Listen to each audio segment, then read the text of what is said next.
સુરત જિલ્લાના માંડવી તાલુકામાં એક ચોંકાવનારી ઘટના સામે આવી છે કે જ્યાં 14 વર્ષની કિશોરીએ આપઘાત કરી લીધો છે। કરંજ ગામના પ્રકાશ ભવન એરપોર્ટમાં રહેતી અર્ચના નામની વિદ્યાર્થીની કે જે ધોરણ 8માં અભ્યાસ કરતી હતી તેણે ગઈકાલે ગંભીર કારણોસર ગળે ફાંસો ખાઈ જીવન ટૂંકાવ્યું હતું।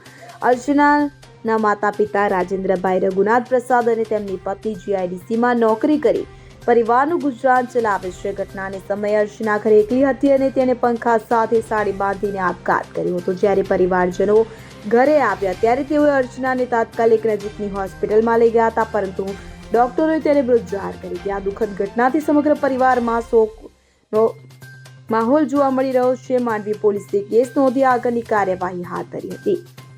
પીએસઆઈ વીઆર ચોસલાના નેતૃત્વમાં પોલીસ આપઘાતના કારણોની તપાસ કરી રહી છે। સુરત જિલ્લામાં છેલ્લા કેટલાય સમયથી આપઘાતના બનાવોમાં વધારો થઈ રહ્યો છે કે જે ચિંતાનો વિષય બની રહ્યો છે। Bureau report CN24 news. હવે જુઓ દેશ દુનિયાની તમામ ખબરો તમારી આંગળીના ટેરવે।